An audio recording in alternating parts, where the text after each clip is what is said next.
There we go. I see we're recording. So welcome, and I'd like to call to order the July 14th Port Orchard City Council regular meeting.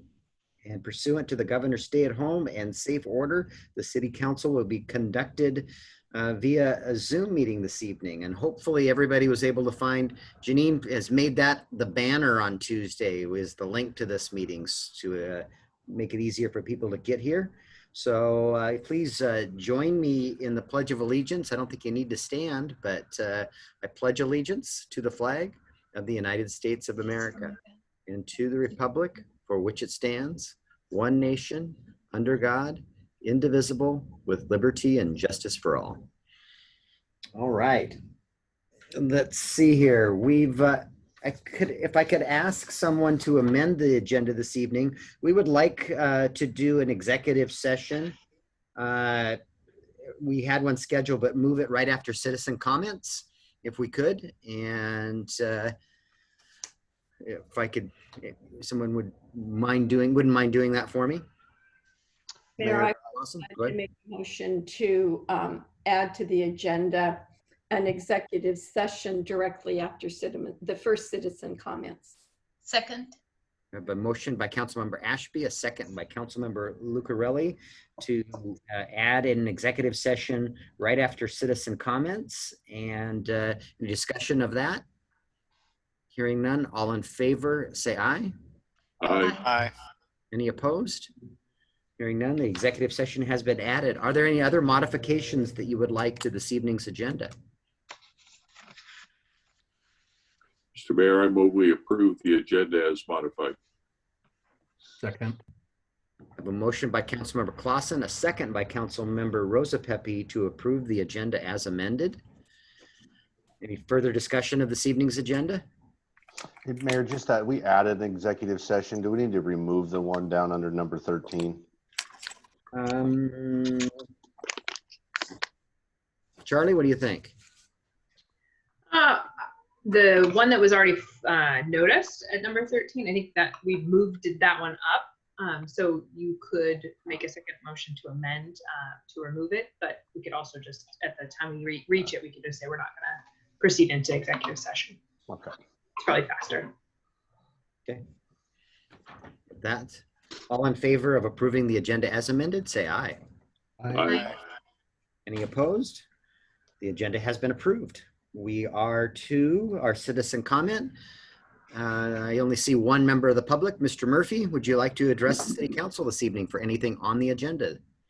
Yes, I would. Thank you, Mr. Mayor. And I would like to commend the city and the city council for efforts that they've made in with the CARES and distributing PPE. I've been all over the place, and it's a double-edged sword for me because I get to get out and see people, which is really great. If anybody wants to come out and hang out with me and go hand out PPE, it's great PR. And the people do appreciate it, you know, when I tell them that it's from the city, and I'm just here to make sure everybody's got what they need. So I appreciate that. I would like to address the item on the agenda for the grant program. And I think that is it's going to be a program that's greatly appreciated by the public. I know that I've had conversations with Powers from KEDA, and you know, we've kind of hashed things out with the mayor and stuff. And one of the things that I would say, you know, I was also on the committee that the Washington State grants, and it was I don't want to say it was a competitive process, but it was a process where, you know, we had almost 800 applications and we had to narrow it down to 64, I think, is what we ended up submitting. It was hard, but it was gratifying in that we had an opportunity to take a look at those that put in for it and kind of, I don't want to say judge, but, you know, we did have an opportunity to look at it and say, okay, this is a business. This is a, you know, it's a dentist's office with dentists and 15 full-time employees.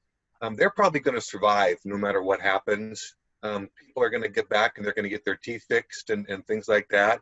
I think allowing a little bit of activity in the award process, or I guess I should say subjectivity in the award process would be a good thing, because it gives us an opportunity to take a look at those businesses that probably truly need it and to award people, based upon their need, and not just as to who's got the time and the resources to fill out the application first.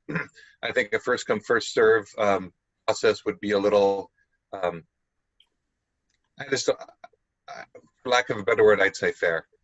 I would encourage the city council, when the discussion comes up, to take a look at, maybe if you need to establish your own criteria, but, don't just do it on a first come, first serve basis. So that's all I have. Thank you very much. And thanks for everything that you guys are doing. Thank you for your comments, Mr. Murphy. Thank you.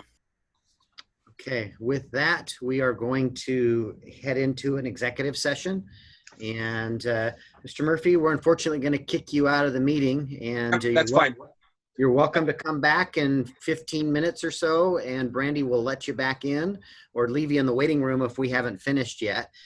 We will come back and we're going to conduct our business. So sorry to I know. kick you out, but That's fine. I just want to say, Chief Brown, I'll give you a call tomorrow. I do have a Right. statement, Mayor, for the record that if you would like for me to read. I do have we're going to go into executive session pursuant to RCW 4230.110, conducting an executive session regarding ongoing and potential litigation. And so that we will start with 15 minutes. And with that, do you have any other statement you want me to read into the record? Charlie, is that satisfactory, or do you want me to continue with mine? With action to follow, I think is the only thing that needs to. With action to follow. Okay, thank you for that clarification. Okay, and if you stop the recording, I will get my timer going at 15 minutes as soon as the recording is stopped.